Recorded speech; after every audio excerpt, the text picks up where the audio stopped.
welcome back to Economy Cast, podcastnya anak ekonomi season 2.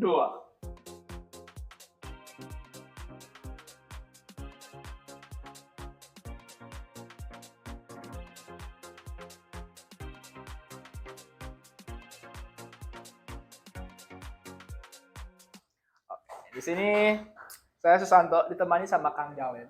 Ya. Sehat Kang? Alhamdulillah sehat. Bang? Alhamdulillah Kang. Oke, Kang gimana Kang kesibukannya hari ini gitu, buat sekarang gitu. Kalau sekarang sih sibuknya lebih ke kerja ya sekarang ya. Kerja, terus juga bisnis lagi hold sebentar sih karena emang lagi keteteran sama kerjaan sih sebenarnya sih. Udah ya, pasti udah berapa bulan sih gitu kan. Cuman ya mau comeback lagi rencananya sih. Emang bisnisnya di bidang apa nih Kang? Kalau bisnis sih di bidang thrift ya, pakaian bekas. Pakai thrift ya, oke sih. Ya. Berarti udah jalan cukup lama? Alhamdulillah sama ini udah dari 2021 ya. Udah berapa tahun? 3 ya? 3 tahun. 3 ya, 3 sih. Udah 3 tahun berjalan. 3 tahun. Berarti udah lumayan ya Kang? Ya alhamdulillah sih udah bisa mencukup. Ya bukan mencukupi buat masa depan ya. Ya. Tapi buat ya keseharian. Ya buat tambah-tambah uang dompet aja. Berarti udah 3 tahun nih. Akangnya di dunia bisnis berarti udah banyak lah pengalaman, buset. Wah. Iya dong. Amin. Saya kan nih sebagai yang baru mau terjun ke dunia bisnis juga gitu kan. Itu gimana, ada saran gak gitu? Langkah pertama apa gitu yang harus diambil saya gitu, terutama kalau mau mulai bisnis gitu. Langkah pertamanya apa? Kalau sebenarnya ini kalau kita di kacamata mahasiswa ya. Kalau kita di kacamata mahasiswa tuh sebenarnya kita perlu banget yang namanya pembelajaran dari awal tuh yang dasarnya kayak dasar manajemen. Oke. Kenapa? Karena ini kita putar balik waktu ya. Ya. Dulu waktu awal-awal saya buka bisnis thrift itu benar-benar gak belajar apa-apa. Semester 1. Sendiri begitu. Pokoknya udah cobain aja. Ternyata pas cobain aja di sana kena imbasnya dari yang nggak ngerti apa-apa. Oh, ternyata dunia bisnis seperti ini ya. Ya udah deh di sana kan pas udah tahu kayak gini, ya udahlah yang bener aja deh kuliah. Jadi ambil ilmu udah di kuliah, dan lain-lain ya kayak ngepraktekin apa yang namanya misalnya ikutan event. Terus kayak pernah sempat juga gitu kan kolaborasi bikin event juga, terus ikut-ikut event yang bisa dibilang kayak yang emang sesuai lah sama bidang di thrift juga gitu kan. Ya akhirnya sampai sana akhirnya terbentuk tuh kayak yang namanya bisnis, apapun itu bisnisnya emang harus dimulai dulu dari ilmu dasar sebenarnya. Karena kita bisnis tuh kita nggak bisa nih misalnya nganggap bisnis tuh kita hanya sekedar menjual doang, sales udah dapat nih omsetnya. Nggak bisa, gitu. Itu nggak bisa. Karena kalau misalnya kita mulai gitu aja ya ujungnya kita kalau di bisnis ya dagang sama bisnis beda gitu. Dagang ya udah dagang gitu aja gitu kan. Jual aja lah. Kalau bisnis kan beda lah gitu ya. Tuh. Berarti emang benar-benar harus ilmu kuliah tuh kepake banget ya Kang? Betul banget kepake. Makanya rajin-rajin kuliahnya. Ntar malah nyesel kalau kuliah nggak bener-bener. Ya sih Kang. Nah kan Akang juga kan mulai waktu mahasiswa gitu kan. Betul. Waktu mahasiswa udah mulai bisnis. Nah Akang itu cari modal dari mana gitu asalnya? Apakah emang ada bantuan dari orang tua? Apakah gimana? Apakah sebelumnya kerja dulu gitu kan? Jujur non modal. Gak modal? Gak pakai modal. Terus gimana Kang? Jadi dulu ngelihat pakaian ada di lemari aja kan. Jadi kayak SMA nih kan udah sering tuh thrift kan. Wah pas udah masuk kuliah nih banyak banget baju nggak kepake kan. Ya. Awal tuh masih inget banget jaket. Awal tulis tuh jaket. Itu ada 5 ada 6 gitu ya. Ya udah puterin aja ke sana modal kan. Jualin. Cuma masih ngerasa kurang. Yaudah deh ajakin aja deh misalnya teman-teman ada yang mau titip jual atau apa. Join lah gitu atau. Join. Jadi misalnya saya ngejualin barang dia nih. Ambil aja lah per bisnis nih misalnya titip jaket. Ya udah margin ambil aja cepat lah. Atau 20.000 lah per jaketnya gitu kan. Dulu gitu aja ngemuterin modal akhirnya bisa sampai ya alhamdulillah kebeli lah gitu kan. Alhamdulillah. Barang-barangnya gitu. Berarti emang dari awalnya emang gak non modal sama sekali nih ya. Modal. Buset. Gak pakai modal. Itu sebuah perjuangan itu. Iseng kalau juga. Berarti ini bisnis itu awalnya emang dari iseng aja. Emang iseng aja sih sebenarnya. Cuman karena mikirnya udah kuliah gitu kan, pengen jajan tambahan gitu kan. Iya sih. Ya biar nggak minta terus orang tua kan gitu.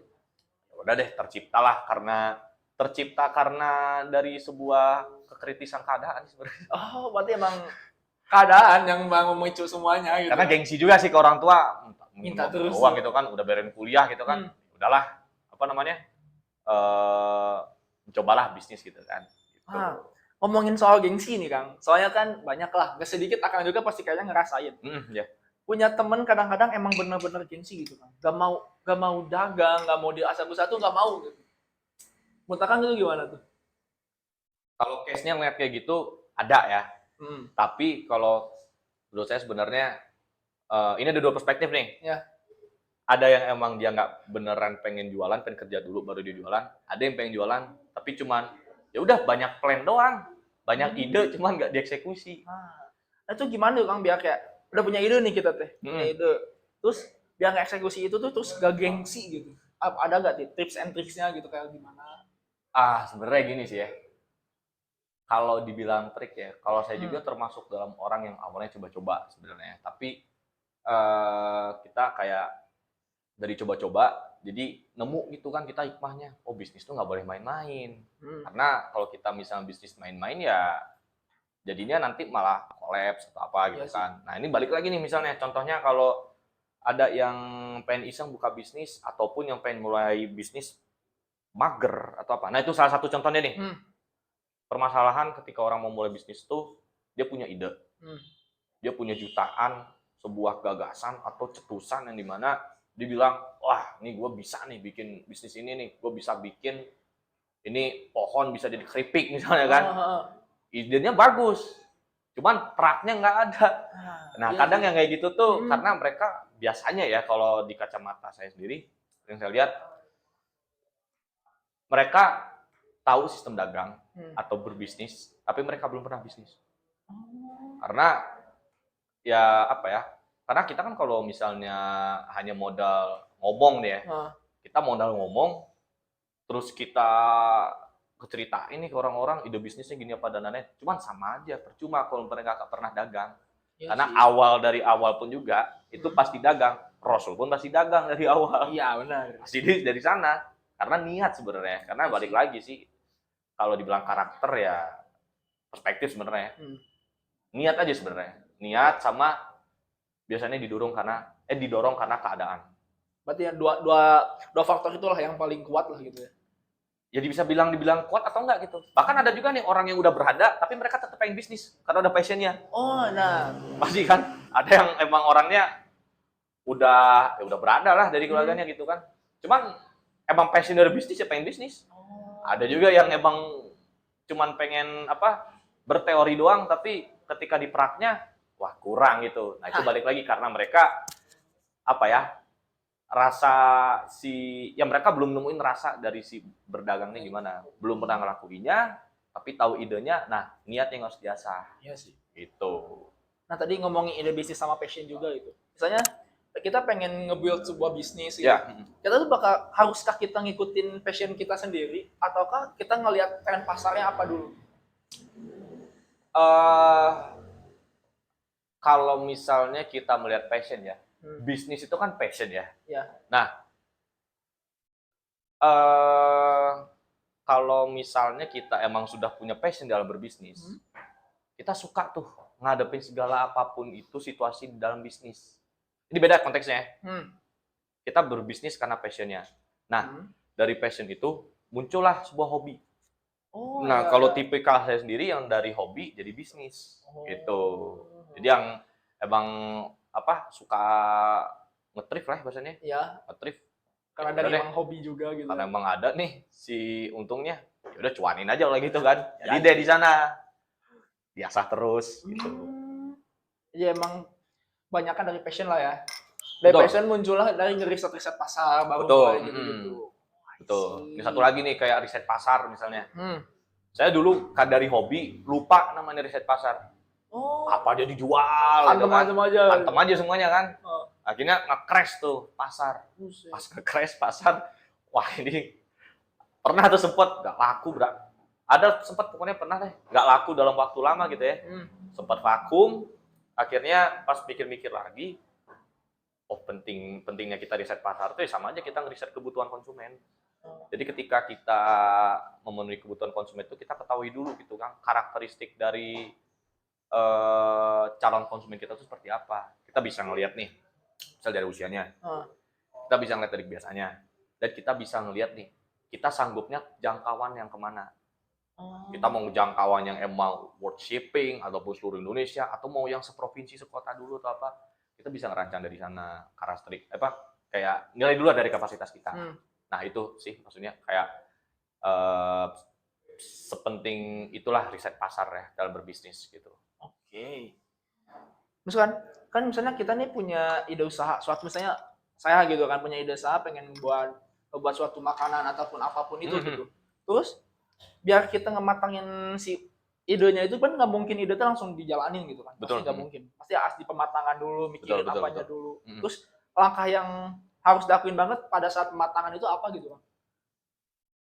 Kuat di sampel sebenarnya. Kuat di sampel ya. Apalagi kalau saya bukan gerak makanan ya. Cuman kalau misalnya ada teman juga yang bergerak di bidang F&B juga gitu kan. Sampel itu emang sepenting itu ya kita untuk riset pasar ataupun kita mau cek ombak nih bahasanya. Kita cek ombak bagaimana pendapat calon konsumen terhadap produk yang bakal kita rilis gitu. Contohnya kita makanan gitu kan. Karena ada tuh biasanya kalau kita lihat orang-orang itu kan bagian tester apa gitu kan. Itu sebenarnya mereka riset gitu, ada yang kurang atau gimana gitu kan. Atau kan mereka mau tes dulu nih berhasil atau enggak nih ketika tes atau apa gitu. Berarti di bidang F&B segi emang banyak ya cara riset pasarnya itu banyak sekali, banyak. Soalnya kayak itu juga modal udah banyak banget itu buat tester. Benar. Tapi gitu kan, misalnya saya pengen bikin usaha. Kita kan tadi ngomongin tren juga sama fashion juga. Misalnya sekarang tuh yang lagi viral tuh apa? Apakah kita ikutan jualan, apakah kita ikutan berbisnis hal yang viral itu apa mending cari opsi yang lain? Bisnis tuh kita kita ada bisnis yang jual tren, ada yang jual ada yang jual eksklusivitas sebenarnya. Kalau misalnya kita jual tren, itu kita harus punya bisnis yang dimana kita bisa menyesuaikan dengan produk dan kebutuhan si konsumennya juga. Karena apa nih? Misalnya nggak lucu nih. Kita misalnya tahu nih brand luxury ya, brand luxury nih. Brand luxury ketika pakai sound jedak-jeduk, kan nggak lucu kan? Iya, nggak masuk. Beda kan? Beda nih misalnya ada usaha kuliner atau enggak baju-baju yang bisa dibilang ini mudah diterima konsumen karena harganya terjangkau, kontennya pun juga mudah dijangkau. Kontennya juga friendly. Karena kita kalau bikin konten kita juga memerhatikan nih temanya gimana, pembawaan si konten kreatornya gimana. Bahkan kalau di live kita ngeliat juga nih wajah-wajah hostnya gimana. Ini kita bukan menilai tubuh orang lah ya, tapi kita misalnya kenapa di setiap usaha-usaha yang live di TikTok tuh mereka sangat memperhatikan sekali stabilitas kontennya tuh emang harus bisa diterima oleh masyarakat. Cuma tergantung ya, beda-beda ya, karena brand itu kan kita bisa dinilai dari kelasnya juga. Balik lagi tuh ke opini yang dimana brand luxury nggak mungkin dong pakai sound jedak-jeduk ataupun dia pakai editing yang bisa dibilang template-template TikTok lah ya. Iya, nggak mungkin dong. Iya. Nah, kita harus bisa milih salah satu. Mau yang emang reaktif ataupun kita pilih yang mudah diterima ataupun kita menjual eksklusivitasnya. Karena itu tinggal dipilih aja dua itu. Berarti emang kembali juga ke si pebisnis tersebut yang mau betul. Karena kan tiap pasar kalau tiap pasar tuh kan mereka punya calon konsumen masing-masing ya. Iya sih. Ya udah hukum alam sih itu mah. Kalau yang kayak gini konsumennya kayak gini nih. Kalau misalnya yang brand yang satunya kayak gini, konsumennya ya rata-rata kayak gitu. Gitu. Makanya kayak ada kasta brand iya sih.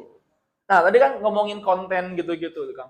Misalnya ya, kita pengen bikin konten. Berarti kan konten itu termasuk pemasaran gitu kan. Cara kita memasarkan marketing kita juga gitu. Terus ada nggak sih gitu cara yang lakuin marketing buat ngenalin produk kita ke orang luar tapi dengan modal seminim mungkin gitu?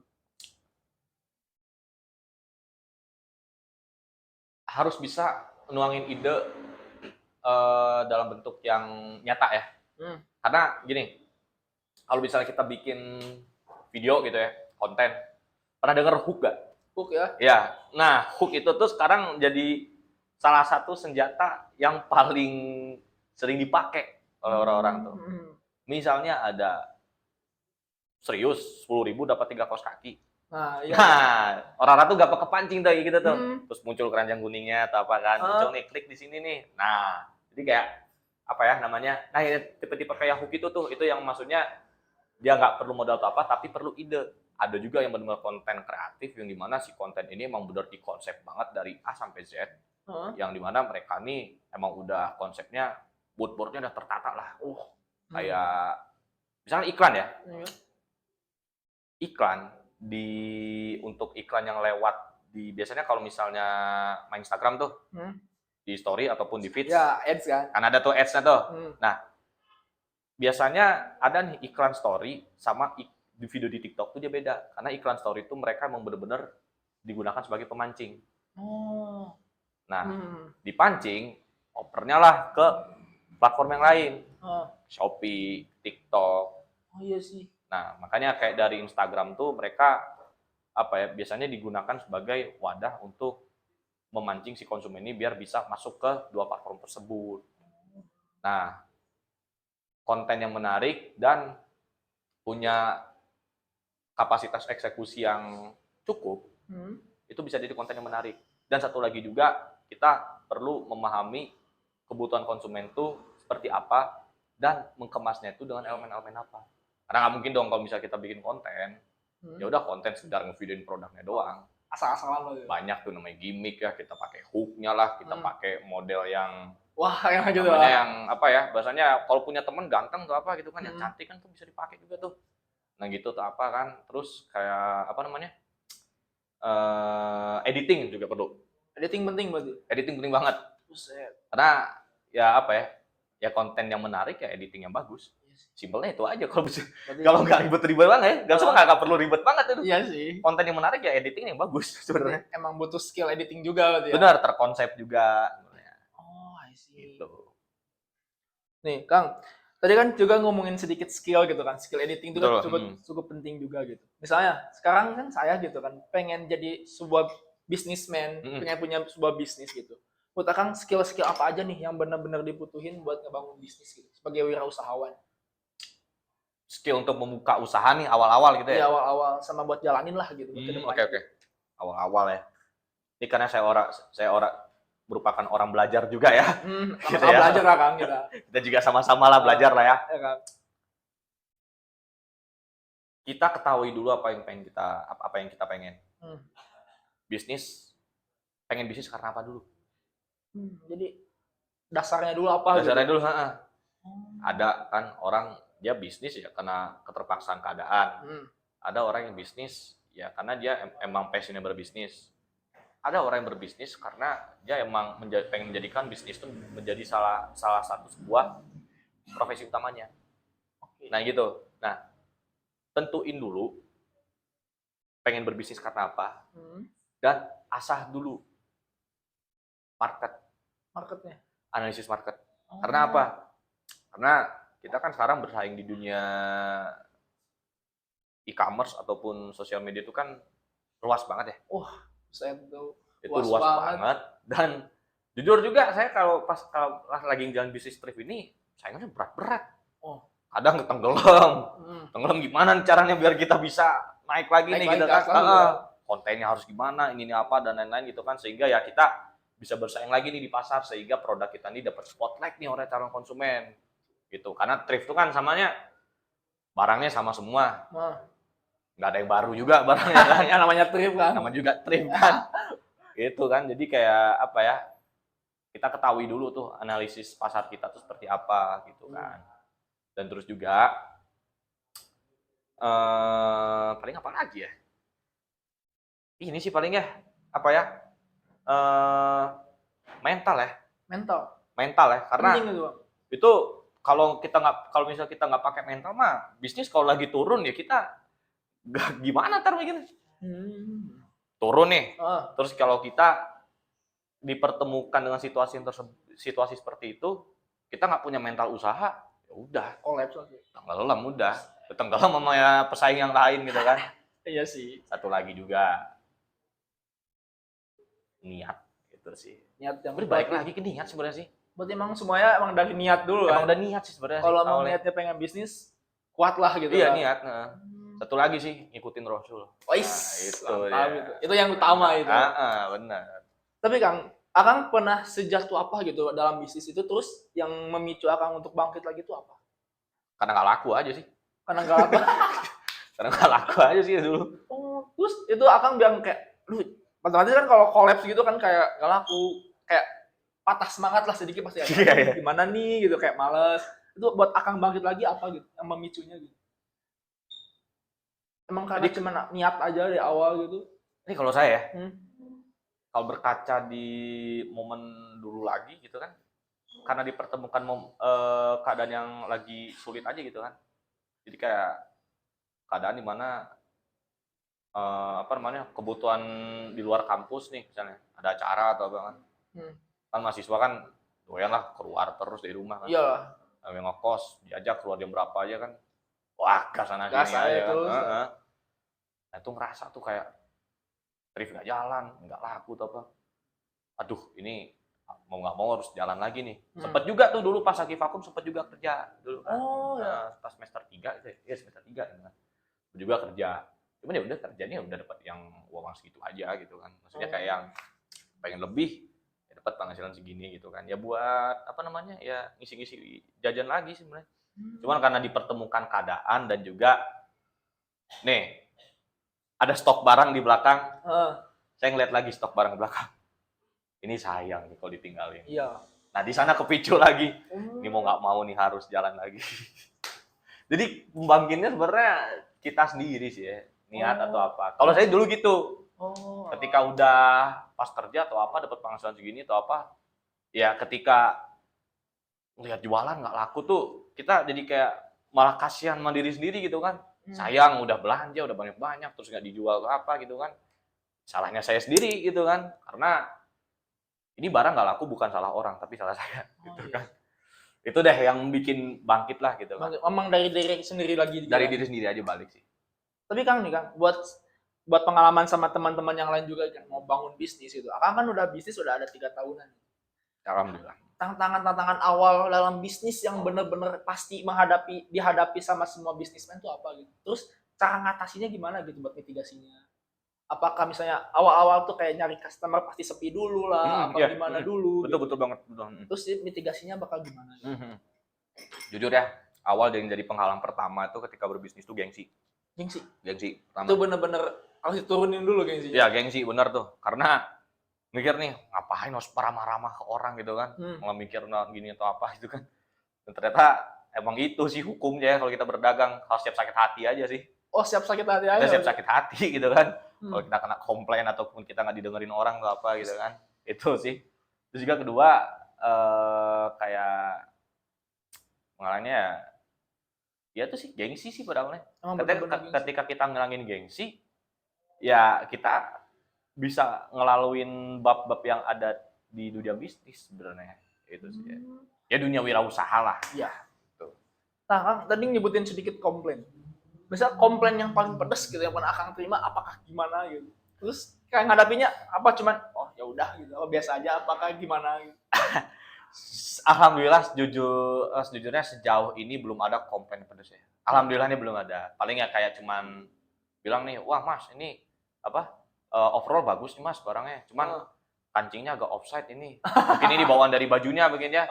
Oh iya Mas, aduh maaf ini kan kurang kelihatan dari saya itu udah setelan pabrik Mas gitu. Gitu aja. Ya, cuman menurut sejauh ini nggak ada sih yang pedas. Paling gitu-gitu aja sih. Kayak kancing lah, mungkin kayak ada kancing yang patah atau apa gitu kan. Cuman nggak sampai, ya alhamdulillah lah belum dapat bintang 1, bintang 2, bintang 3 dulu ya. Aman berarti lah. Alhamdulillah aman sejauh ini. Alhamdulillah sejauh ini aman lah. Alhamdulillah sejauh ini aman sih. Kan Akang juga nih sebagai mahasiswa juga, bisnismen juga, terus tadi kerja juga dikit kan sekarang. Ya, alhamdulillah. Terus ini Akang gitu bagi-bagi waktunya gimana gitu. Ini sedangkan kesibukan yang dari misalnya dari kuliah itu dari pagi sampai sore, terus sambung kerja, itu bisnis kapan masuknya gitu? Kalau dulu ya, dulu masih kuliah kan, terus pas udah ya apa belum kerja juga, sempat kerja ini apa dan lainnya part time lah gitu kan, kuliah sambil dagang juga. Ya bagi waktunya tuh ya kayak apa ya namanya, ya kita dulu misalnya kuliah nih, kuliah kita tahu dulu nih, kita ngatur jadwal dalam seminggu nih.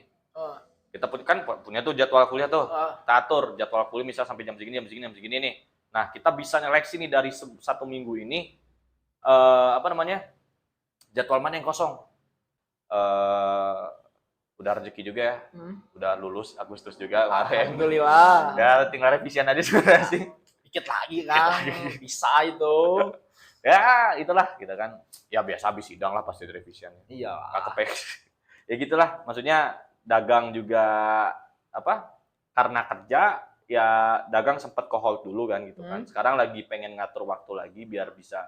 Soalnya sayang nih kalau dagang ditinggalin, terlalu fokus ke kerja, cuman kalau dagang ditinggalin juga, waduh, penghasilan dari kerja, cuman masih pengen dapat tambahan juga nih dari dagang nih, gitu. Tapi Akang buat kedepannya gitu, bakal fokus ke kerja kah? Apakah ke ngembangin bisnis Akang yang sekarang? Apa mungkin nanti ada kepikiran mau ganti bisnis yang baru? Lu bingung banget pertanyaannya. Nah, gimana nih? Apakah akan lanjut kerja? Apakah fokus ke bisnis? Kalau sekarang masih kerja ya. Cuman sejauh-jauhnya kerja, pasti tujuan juga UUD. Iya. Ujung duit. Bukan ujung duit. Yang mana lu? Ujung-ujung dagang. Iya sih. Ngumpulin duit nih. Kerja dari pengalaman dan lain-lain, kumpul. Ya pasti ujung-ujungnya Usaha. Tujuannya buat pengen usaha lagi. Berarti pasti baik lagi ke usaha juga gitu. Pastilah balik lagi. Tapi mau tetap di trip ini apakah mau pindah? Mungkin pengen bikin sesuatu yang baru sebenarnya. Tapi sekarang udah ada kepikiran mau apa gitu? Ke bidang apalah, jangan di-spill soalnya. Ada ya, kalau kepikiran gitu ya. Kayak kepikiran mah di F&B kali ya. Mau turun ke F&B berarti. F&B sih paling, tapi ntar lah. Si konsep. Nih, Akang udah 3 tahun juga kan usaha gitu. Berarti sekarang bisnis masih dikelola sendiri apa udah punya karyawan apa gimana? Kalau sejauh ini mau sendiri sih, sendiri ya. Karena bisnisnya kayak ya bisnis ya fleksibel karena saya sama waktu ya. Bisnis yang maksudnya yang masih bisa dikendaliin sama saya sendiri ya. Jadi kayak apa namanya? Fleksibel sama dulu waktu kuliah. Dan dia bisa diatur lah di antara masih fleksibel lah itu saja. Iya. Tapi kan menurut Akang sendiri gitu, buat sebuah bisnis yang tumbuh gitu, terus pengen ngerekban otomatis dia juga ngebesar lah gitu. Ya. Terus waktu yang tepat buat si bisnis itu nge-hire orang itu kapan gitu? Otomatis kalau awal-awal pasti sama si ownernya dulu lah. Iya, betul. Nah itu waktu yang tepat buat nge-hire tuh kapan? Apakah 1 tahun berjalan? Iya, betul. Kita nge-hire orang kalau misalnya kita ngerti ya cara kita bisa ngatur keuangan kita sendiri, itu pertama. Kedua, kalau misalnya omset kita udah balance. Kalau omset belum balance, ya apa maksudnya gini ya, kebanyakan orang membayar nih ya. Contoh misalnya membayar orang nge-hire untuk jadi karyawan gitu. Cuman omsetnya omsetnya ini habis buat bayar beban aja gitu. Akhirnya profit yang dia dapat ya saya dikit atau apa gitu kan. Nah jadi kita sebenarnya punya takarannya masing-masing lah ya. Yang dimana kalau misalnya kita siap nih nge-hire orang atau gimana gitu kan. Dan apalagi kalau misalnya kalau kita udah memasuki ke ranah atau level bisnis yang lebih markup lagi, nah kita hitung, ini udah keukur nih omset kita. Kalau misalnya udah keukur ya dengan perhitungan yang udah kita ukur, baru kita bisa nyerang orang. Jadi ketahui dulu lah kapasitasnya. Berarti emang harus ngeliat ke bisnis kita sendiri juga gitu. Iya, kapasitas. Jadi jangan sembarangan hire orang kapan gitu. Betul. Karena ya kita kan harus bisa ngelola bisnis kita sendiri, gitu kan. Kita harus bisa ngelola sendiri. Nah, kita udah bisa ngelola sendiri, baru kita ngelola keperluan orang. Jadi jangan kita belum bisa ngelola diri sendiri, ngapain kita ngelolain orang lain gitu kan. Benar juga. Tapi Kang, kalau ngelihat era sekarang, zaman-zaman sekarang gitu, kalau pengen bangun bisnis enaknya di bidang apa? Wah, itu penilaian kalian aja. Itu benar-benar balik lagi gitu. Iya, balik lagi ya. Tiap bisnis pasti ada opportunity-nya. Tidak ada di salah satu pilar bisnis yang tidak ada opportunity-nya, ya udah tinggalin aja. Kalau misalnya sekarang di dunia ini apapun bisa dibikin bisnis ya karena tiap aspeknya ada untungnya, sih. pasti bisa menghasilkan. Gitu sih. Berarti emang dari gimana juga dari orang-orangnya juga gitu. Betul. Gimana cara mereka melihat apa kesempatan-kesempatan tersebut gitu. Betul. Soalnya kan dengan banyaknya dan perkembangan modern sekarang gitu, apalagi e-commerce di mana-mana gitu. Berarti kalau menurut Akang gitu, kedepannya dunia bisnis ini bakal kayak gimana? Apakah bakal full digital, bakal yang offline bakal kayak susah lah gitu? Ini kayak ngeramal jatuhnya. Kayak forecasting aja ke depannya kayak forecasting gimana. Aja. Sejaya-jayanya digital. Pasar tradisional menurut saya, apapun tuh yang berbau offline atau apa ya, nggak bakal hilang. Nggak bakal hilang. Tetap ada lah. Karena orang online juga butuh orang pasar. Ya sih. Barang ngambil dari mana mereka kan? Supply chain mereka dari sana. Ya sih. Kan? Pasti nggak bakal. Karena ya pasar bro kan itu bahan bakunya mereka yang ada di kamar sebenarnya. Gitu sih. Berarti emang sekuat apapun digital pasti balik lagi ke offline juga gitu ya? Kalau dibilang balik juga enggak ya. Enggak. Tapi yang namanya supply and demand ya pasti tidak ada yang hilang satu sama lain gitu kan. Karena ya susah lah kalau kita ngilangin satu dia kita ngilangin di antara itulah gitu. Berarti emang pasti saling berhubungan juga. Betul. Soalnya ngelihat online sekarang gitu kan banyak apa konfliknya sama yang offline kayak kemarin yang masalah thrifting juga kan. Yang dari Tanah Abang sendiri kan komplain itu pada online kenapa murah banget gitu. Dan itu juga sebenarnya jadi pertanyaan gitu kan. Kenapa sih yang online bisa lebih murah? Padahal mungkin dari segi modal dan kayak e-commerce aja kita bayar Iya, betul. Itu buat berarti apa tuh marginnya tipis berarti ya, Bang? Pasti tipis dong. Itu kan sistem yang ngatur soalnya. Iya sih, soalnya kayak ngelihatnya kayak set gitu kan. Kayak online ya udah, kalau online mereka menjual kuantitasnya ya mereka ya. Kuantitas ya. Tapi ketika pas kenapa bisa dibilang marginnya lah dikit banget tipis atau apa ya itu bukan apa ya? Bukan si brand yang bermain, sistemnya yang bermain. Nah itu kenapa potongannya gede gitu kan? Kenapa biaya adminnya gede banget gitu kan? Itu sistem yang main sih. Gitu. Iya sih soalnya kayak set ini harga kan jauh banget dengan betul. Berarti tapi menurut Akang sendiri gitu, lebih untung offline atau online untuk penjualan gitu secara langsung? Itu dua-duanya menguntungkan sih ya. Dua-duanya menguntungkan ya. Karena apa ya? Ini kalau misalnya yang saya rasa sebagai apa ya? Penjual thrift ya.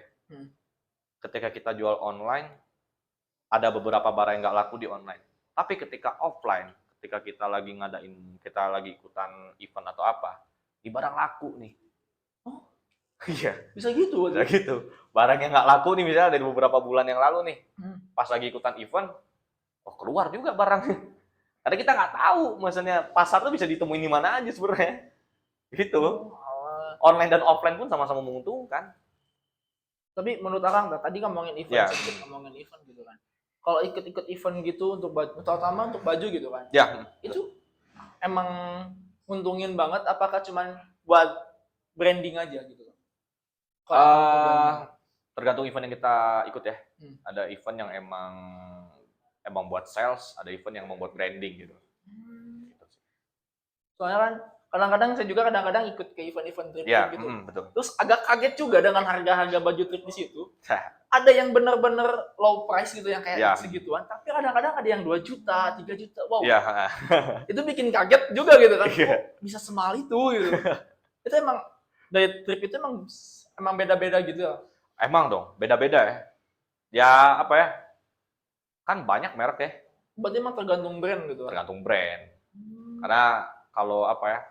Apalagi brand kan menentukan value dari si produknya. Kalau emang misalnya lagi ngetren nih baju vintage misalnya.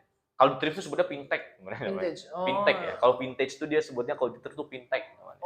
Beda berarti ya? Ya emang kamusnya sih. I see. Sebutnya vintage ya. Misalnya vintage ini lagi ngetren. Misalnya di 2021 tuh. baju yang awalnya cuma harga berapa ratus ribu, ketika ada artis yang make, salah satu artis nih, itu harganya naik jadi jutaan. Itu kena tren. Walaupun bajunya sama gitu kan. Bajunya walaupun sama ya, cuman karena dipakai, terus, oh ini baju vintage nih, band ini nih, terus band ini, terus ini tahun produksinya terakhirnya ini copyright yang tahun ini nggak produksi lagi. Nah itu tuh di sana mereka mainin value-nya. Makanya pasar thrift tuh nggak bisa ditebak sebenarnya. Apalagi yang bermain apa ya, baju-baju yang branded lah gitu ya. Berarti kalau Akang sendiri mainnya di baju branded apa cuman yang kadang-kadang aja biasa aja apa gimana? Biasa aja. Biasa aja. Yang biasa. Yang malah emang buat kebutuhan mahasiswa aja sebenarnya sih. Oh, emang berarti targetnya mahasiswa berarti? Mahasiswa aja. Berarti cuman punya store offline nggak, Kang? Offline store sejauh ini belum. Kalau lebih ke home store deh. Oh, ke home store. Home store ya gitu ya. Cuman karena lagi udah apa? Maksudnya nggak jualan tuh apa? Maksudnya tuh home store tuh ya udah bikin dekor aja di apa? Bikin dekor di tengah nih, di ruang tengah rumah nih. Bikin dekor gitu kan dari kayak bukan apa ya? Wallpaper gitulah. Oh iya. Wallpaper. Kalau misalnya ada nih teman datang tuh apa? Ya udah datang. Cuman sekarang kalau pas lagi ya agak vakum apa diberesin. Penuhin rumah soalnya. Iya sih. Saya untuk thrifting juga emang berarti lumayan ya, Kang? Alhamdulillah. Dari segi apapun juga, buset. Soalnya apalagi kalau kita mainnya dari branded gitu kan, Mbak. Iya. Tapi itu banyak kan baju thrifting itu datangnya dari negara mana gitu? Kenapa? Dari negara mana? Apakah dari Indo aja? Apakah bisa dari luar juga? Gitu? Banyak dong. Dari luar. Banyak dong. Tapi kalau dari luar dari mana gitu? Negara yang khususnya gitu? Apakah Amerika kah? Dari Eropa? Apa dari Jepang? Macam-macam. Berarti emang nggak bisa ditebak dari mana gitu ya? Nggak bisa ditebak dari mana. Karena thrift itu terciptanya karena ada fast fashion kan. Karena fast fashion itu ya kebiasaan, mungkin nggak tahu di Indonesia sendiri kita banyak orang yang melakukan fast fashion atau enggak. Cuman kalau kebiasaan orang di luar, kenapa baju pada numpuk sini atau apa ya? Kebiasaan fast fashion ini kan ketika mereka pakai baju nih, mungkin cuma beberapa kali dipakai, udah deh, aja.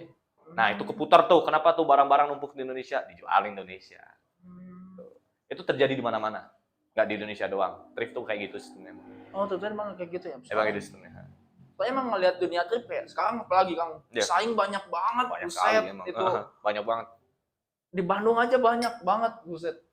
Angkat tangan kulit Bandung udah. Gak banyak kuat, banget.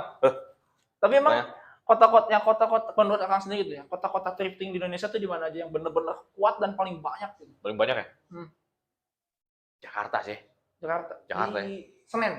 Senen itu paling banyak banget tuh. Jadi kalau acara-acara itu kan kayak misalnya kalau kita ngeliat thrift tuh kan, ini selain Senen ya, Senen kan kita misalnya kalau orang belanja pasti ke Senen kan kita. Event yang mungkin kalau dulu nggak salah apa USS apa ya, USS Jakarta. Nah itu tuh merupakan salah satu event yang bisa dibilang ya pusatnya tuh di sana tuh, main eventnya tuh di sana paling gedenya. Jakarta, Bandung ya. Bandung udah punya Bandung Thrifting Weekend. Ya. Dulu ada juga Thrift District. Kalau di kasualnya ada Bandung Clover Market. Juga. Terus Jogja sih sempat pernah kedengaran juga gitu ya, karena temen dulu pernah ada ini teman juga di thrift juga sama di Unisba gitu kan. Oh, ada juga. Ada juga teman-teman, banyak juga yang di Unisba di thrift juga gitu kan. Jadi pernah juga main ke Jogja, cuman lupa lagi apa gitu nama eventnya gitu ya. Tapi antusiasnya juga tinggi juga aku di Jogja sih. Gitu. Berarti emang thrift udah menjarah kemana-mana di Indonesia sendiri ya, Kang? Indonesia sendiri mungkin udah kemana-mana mungkin ya. Dari mana-mana soalnya. Akang menurut kemarin kan ada pemerintah yang ngebatasi tentang thrifting gitu. Itu ngimbas gak ke bisnis Akang sendiri gitu? Oh, ngimbas dong. Ngimbas banget itu. Ngimbas. Tapi nggak ke selling sih nggak terlalu ngimbas banget ya. Cuman susah nyari barangnya aja. Oh, jadi tapi sekarang jadi agak susah lah buat nyari barang. Nah gitu Kang. Ada gak sih Akang kata-kata terakhir lah, bukan kata-kata terakhir ya, kata-kata penutupan gitu buat teman-teman yang pengen mulai bisnis, yang pengen buka bisnis apa gitu? Wah susah gini jadi orang bijak ya. Dikit aja Kang, apa gitu kan kayak buat teman-teman sendiri gitu kayak apa? Yang harus diwanti-wanti lah gitu. Gini aja sih ya. Kalau mau iseng ya, kalau mau iseng jangan nanggung aja sih. Itu aja berarti. Kalau mau iseng jangan nanggung. Kalau iseng dijalani bener-beneran iseng nih, ya udah tanggung aja risikonya. Gitu. Karena apa ya? Sebenarnya ada nih orang iseng hoki aja dengan tiba-tiba wah, hoki nih data apa gitu. Nah, tapi ya kita kalau bisa kalau emang beneran pengen berdagang, bisnis itu apa, yuk mulai. Jangan kalau mau iseng, seriusin isengnya. Oh, gitu. Jangan takut lah. Intinya itu aja. Ya, kita belajar aja sih. Pokoknya mulai aja dulu. Sesama ngasih nutrisi lah ke orang juga. Gitu. Pokoknya mulai aja dulu. Mulai dulu aja. Oke. Terima kasih juga ya Kang, udah nyempatin waktunya ini. Sama-sama. Terima kasih Sama-sama. banyak. Terima kasih juga. Oke guys, sampai jumpa di podcast selanjutnya. Nuhun kakak sudah. Sami-sami, nuhun ya.